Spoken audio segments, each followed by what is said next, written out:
So guys welcome to my new blog. So আজকে আমরা যাচ্ছি নদীতে নৌকো নাও, চলো। সো দেখো, এই যে নৌকোটা, এটাকে নামানো হবে, ঠিক আছে। আর আমরা দুজন যাচ্ছি, ও যাচ্ছে আর আমি যাচ্ছি।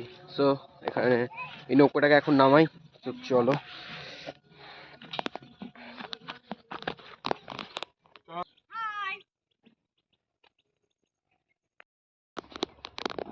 সো গাইজ বেসিক্যালি আমরা এখন এসেছি মাছ ধরার যে দোন, তোমরা বুঝে নাও এটা কে কি জিনিস দেখলাম। সেটা হচ্ছে যে জেলিফিশ দেখলাম। তো এটা জেলিফিশ ধরে তোমাদের দেখাচ্ছি, দাঁড়াও।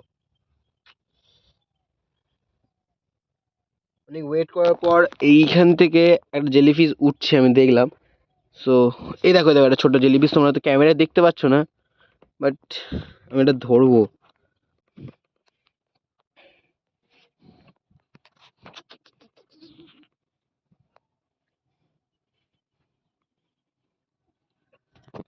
তো গাইজ একটাও জেলিফিশ ধরতে পারছি না, সব এই নিচ থেকে সবাই পালিয়ে যাচ্ছে।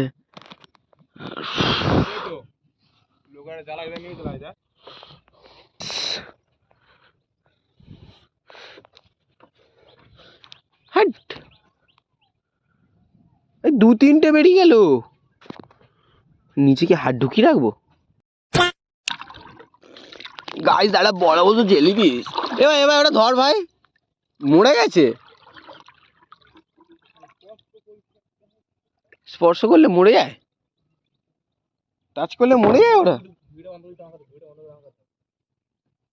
গাইস কত বড় জেলিফিশ চলে গেল ভাই।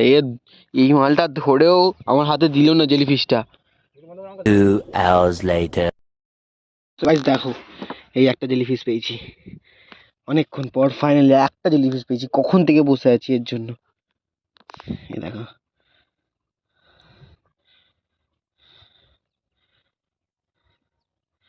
এর জন্য পুরো অক্টোপাস।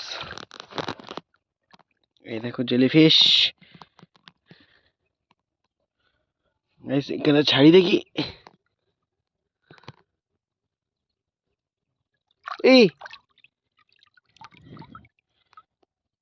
এইগুলো কিরকম নরম, তুলতুলে জেলির মতো, যার জন্য এর নাম কি জেলিফিশ।